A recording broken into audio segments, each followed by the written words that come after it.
Sæl aftur, við höldum áfram í þessari kosningaumfjöllun okkar á N4. Nú erum við komið með fulltrúa frá Flokki fólksins, en það eru með síðustu viðmælendur okkar í kvöld.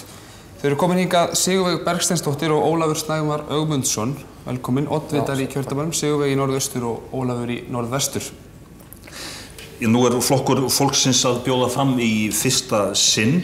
Þið hafi gefið út að markmið með ykkar framboði sé að útrýma fátækt og spillingu. Já, það rétt. Við höfum gefið það út. Ef við aðeins förum á að tala landsbyggðarmálin eða landsbyggðarvinklana, hvað það sem að í raun og veru einkennir ykkar stefnu í byggðamálum? Það jöfnuður bara á allstaðar, jöfnuður í atvinnu, skóla, heilbrigðismálunum. Já, það sé megi túlka það á þann hátt, að það sé bara jöfnuður. Við erum að berjast fyrir það. Það líka í kjördæmanum spilling og ójöfnuður. Engin sérstök stefna í því kannski hvernig á að efla byggð í landinu í hinum dreifðu svæðum eða hvað? Jú, það málefni sem eru framalega í því. Það til dæmis að sjávarbyggðir fái til dæmis kvóta í strandveiðum sem að gæti eflt þessar sjávarbyggðir. Það líka til dæmis á þessu kjördæmi sem að ég hérna fyrir. Það hefur verið svolítið út undan í sambandi við ferðamannaþjónustu og ég vil nú meina að norðausturkjördæmi hafi verið það líka svolítið. Það var maður með mér í morgun hingað til Akureyrar, hann sagði ég var að koma að austan í gær og það var fullt af bílum, við mætum engum bílum hér. Þannig að það þarf að kynna þessa landshluta miklu betur. Já, þetta góður punktur. Við tala mikið að reyna að fá ferðamenn til að dreifa sér víðar landið mitt. Þú talar svæðið sem hafa orðið út undan. Hvert sjáu þið fyrir ykkur hlutverk stjórnvalda í því? Að efla ferðamannastrauminn út á þessi svæði. Já, reyna að fá hann til að dreifa sér. Það náttúrulega með kynningu fyrst og fremst. Og síðan náttúrulega með að hjálpa heimamönnum að koma upp svona áhugaverðum stöðum fyrir ferðamenn. Til dæmis eins og Vestfirðinir og Snæfellsnesið. Þetta perlur, náttúruperlur, virkilega. Þarna mikið af mannvistum frá fornu tíð sem að ferðamenn hafa gaman að sjá. Ég var 3 daga upp á Snæfellsjökli í sumar alveg og þarna voru bara tómir útlendingar og nutu þess vel að vera þar. Sama náttúrulega sér stað hérna á norðurhlutanum, sama hér. Já, og auðvitað horfum við og höfum verið mikið í umræðunni og við tökum þátt í því líka og horfum til náttúrulega beina flugsins. Að við fáum það hingað, bæði til Akureyrar og Egilsstað, sem auðvitað muni gera heilmikið fyrir þetta kjördæmi. Og bættar vegarsamgöngur líka upp á Afsakið. Það eitthvað sem ég meina stjórnvöld og ríkisstjórn, hún að fara að koma á beinu flugi bara til þess að koma á beinu flugi eða hvernig sjáum við hlutverki kannski í því? Allavega að minnskosti að það ekkert gert öðru þá að þeir opni fyrir að það sé hægt að gera það á ýmsa máta. Þannig að Ísafa náttúrulega það sem stjórnar flugvöllunum hérna, það ríkisfyrirtæki í rauninni. En talandi að byggja upp þessa svokölluðu innviði eða grunnstoðir. Ég sá á ykkar Facebook síðu að þið eruð í raun og veru að tala að taka töluverða fjármuni úr lífeyrissjóðakerfinu og jafnvel var það nefnt ef ég man rétt 800 milljarða úr lífeyrissjóðakerfinu til þess að byggja upp þessa svokölluðu innviði. Hvernig sjáum við þetta fyrir? Já, ég ætla aðeins að koma inn á það sem hún var að nefna áðan í sambandi við þessa fyrirspurninguna að það mætti til dæmis gjarnan lækka fluggjöld hérna á landi. Það er jafndýrt að fljúga hingað til Akureyrar og til Glasgow. Eða jafnvel dýrara, Það eitt að efla innviði náttúrulega samfélagsins og þá að það ekki bara við þessi kjördæmi heldur bara kjördæmi landsins öll náttúrulega sjálfsagður hlutur og hvar eiga lífeyrissjóðirnir frá fjárfesta frekar heldur en í innviði. Þetta jú peningarnir okkar, ekki satt. Mér finnst rétt að þeir fjárfesti í einhverju sem að lyftur upp ferðamannaþjónustu, tengingum og vegakerfi og svo framvegis. En þið talið það að taka 800 milljarða út úr lífeyrissjóðakerfinu og hvernig sjáum við þessa framkvæmd lífeyrissjóðirnir, þeir þurfa að ávaxta sitt fé? Að sjálfsögðu þurfa lífeyrissjóðir að hafa gert það, þeir hafa líka tapað miklu fé á röngum fjárfestingum. Við vitum það allir og þekkjum það. En að setja í innviði samfélagsins, það hlýtur að koma okkur öllum til góða. Það bara þannig. Og þá hlýt ég að hagnast á því alveg jafnt og þeir. Það ekki verið að tala að þeir eru að tapa þessu fé. Hvað myndu þið vilja forgangsraða í þessu? Hvaða innviðir? Það til dæmis vegagerð, það til dæmis sjúkrahúsmál, bæði í Reykjavíkursvæðinu og út á landi. Síðan hefur við áhuga á því að það verið tekinn ferðamannaskattur sem að gæti verið stórar upphæðir að ræða. En aðeins til þess að bara klára þessa spurningu lífeyrissjóðina ef þeir eiga að setja til dæmis 800 milljarða, fá þeir þá sína peninga tilbaka eða er þetta þeirra framlag? Já, þetta náttúrulega hlutur sem það kannski ekki búið að fara alveg hreint í botninn á. Því að það náttúrulega, þegar að menn koma með svo stóra spurningar, þá náttúrulega eru svörin margþætt. Þið nefnið þetta sjálf? Já, en við nefnum þetta vegna þess að okkur finnst að lífeyrissjóðir eigi að fjárfesta í innviðum landsins. Ertu þá að tala um að fjárfesta eða setja í og fá þá ekki endurgreitt? Já, hvort tveggja, það geti að þeir til dæmis skulda í skatti til þegar voru gerir skattfríir. Ef við tökum þá tölu sem hefur safnast upp síðan þá erum við bara að tala um þessa tölu, ég vil meira. Já, taka afturvirk þá skattekjurnar síðan það var afnumið síðustu 20 árin og fá það á einu bretti. Já, þeir hafa fengið þetta skattfrítt. Það er bara þannig. Það hafa fengið að nota þetta í mikil gæði á því sem þeir hafa verið að gambla með bara hreinlega. Einmitt. Það hefur ekki komið okkur til góða, en hefði þetta verið borgað þessu skattur og verið í þjóðfélaginu, þá hefði það náttúrulega nýst okkur. Og það er þar sem við sjáum að við getum komið þessu inn í innviðana hjá okkur. Einmitt. Við langar aðeins að koma að sveitarstjórnarstiginu. Nú hafið þið bæði reynslu af sveitarstjórnarmálum og þetta samband ríkis og sveitarfélaga og verkaskiptingin þarna á milli. Eru þið sátt við hvernig hún er í dag? Myndu þið vilja gera breytingar á því hvað sveitarfélögin sjáum og hvað ríkið sér um? Kannski ekki endilega breytingar á því sem búið að samþykkja í dag, en það þarf allavega að lagfæra það því að peningurinn er ekki að skila sér til okkar sem við eigum að fá með því sem er búið að gera samninga eins og bara skólamál og öldrunarmál og annað sem að kannski sveitarfélögin er að bera sig upp en að fá í rauninni mjög litlar peninga með. Hvernig má gera þetta? Töluðum ferðamannaskatt, er það ykkar leið til þess að auka tekjur sveitarfélaga? Er það svona ykkar meginleið til að auka tekjur sveitarfélaga? Nei, það er kannski ekki nein meginleið, en það er bara raunhæf leið og sanngjörn. Ég vil benda á það að þegar maður ferðast erlendis, nú er ég búinn að ferðast mikið um heiminn og svona óvanalega mikið, skal maður segja, að maður þarf yfirleitt að borga fyrir þá þjónustu sem maður fær. Við erum 350.000 manns hérna, 335.000. Við erum að taka á næsta ári móti 2 milljónir ferðamanna. Ætlum við að halda vegagerðin gangandi, ætlum við að halda öllu gangandi fyrir þessar 2 milljónir manna á þess að þeir leggja nokkuð til. Og þess vegna hefur þessi hugmynd 2000 kr. Skatt per ferðamann komið upp. Og ef við deilum henni í 4 þætti sem væri vegagerð, kannski 1/4, sjúkrahús 1/4, björgunarsveitir og þetta 1/4 og svo náttúruvernd 1/4. Þetta er töluvert stóri peningar sjá því og gætu hjálpað mikið. En mér finnst þetta bara rétt. Ég held að ferðamenn eru ekkert óánægðir með þetta því þeir vita að við erum lítil þjóð og þeir vita öryggið sem er á bak við það að hafa þetta allt í góðum gír. Algjörlega.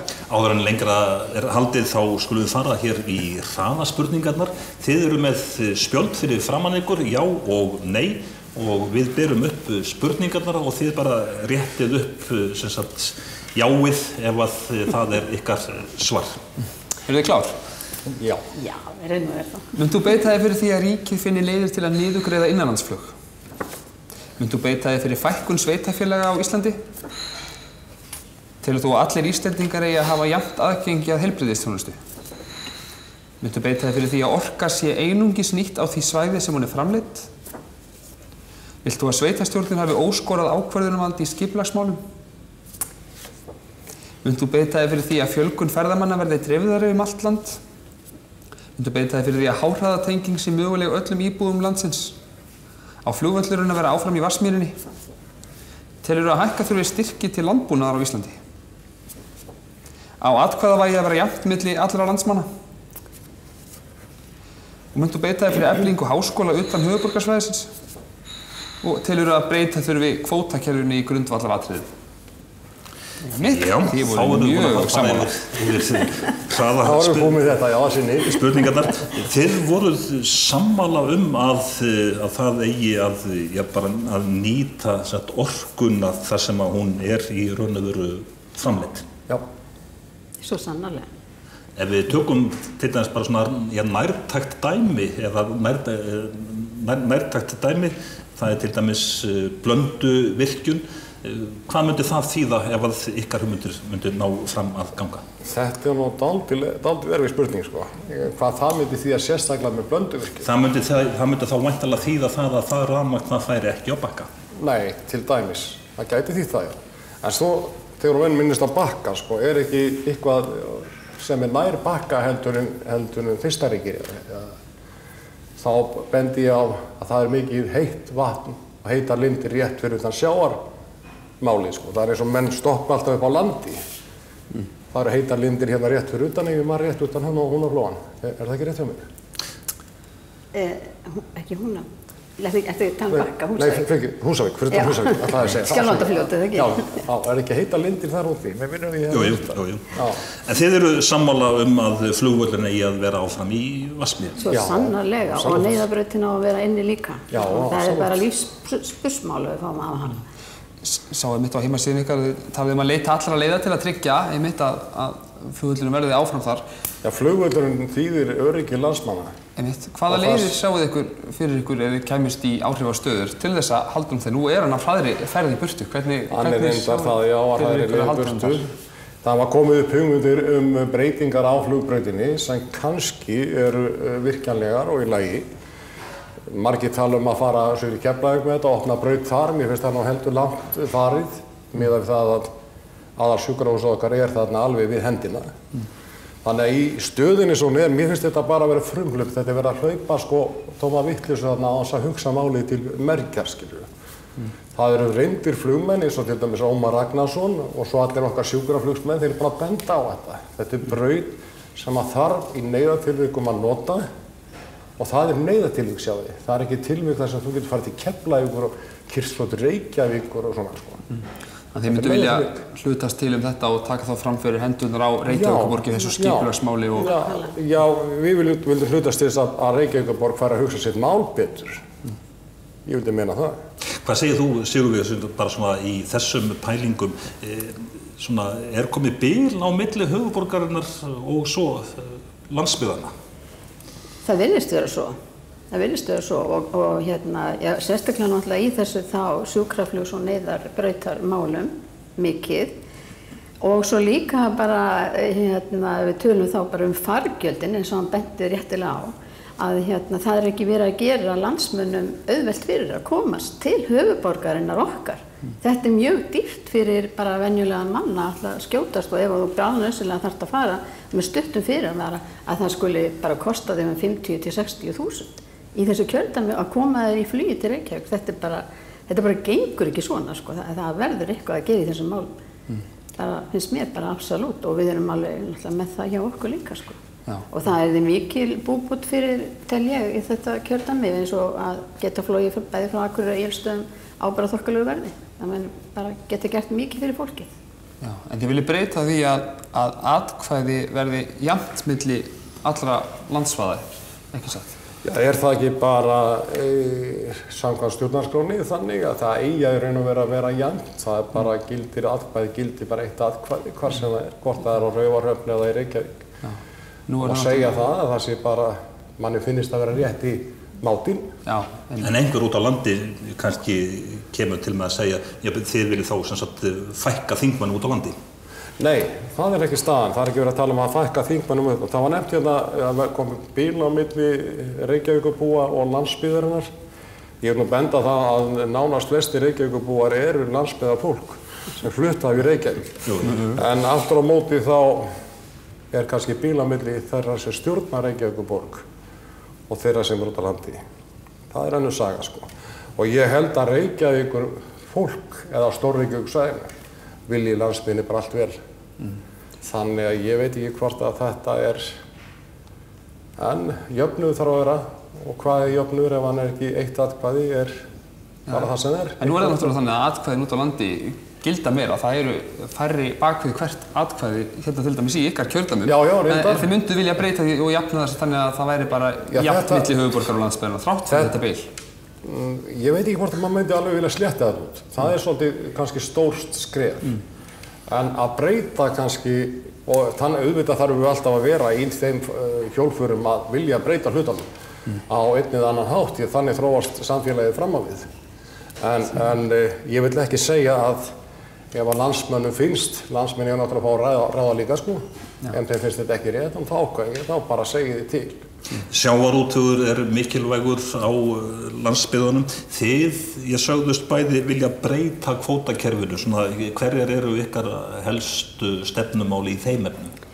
Já, við horfum nú til dæmis til þessara smærri byggða við sjóinn, til dæmis með strandveiðarnar, að smábátar undir 40 tonnum fái bara auknar heimildir í strandveiðum og við viljum fá að sjá meira líf í þessum plássum sem eru bara dáin út eða við það að deyja, sem að voru borin hér uppi af þessum smærri smábáta sjómannum, líf og fjör hér í Sandgerðisbótinni, við að tala um Ólafsfjörð, það bara að verða auðnin þar. Dalvík hefur líka Hrísey, Grímsey, þetta svona allt og áfram austur í þessum smærri. En hvernig sjáu þið þá fyrir ykkur þessa útfærslu? Verið að tala óheftar strandveiðar?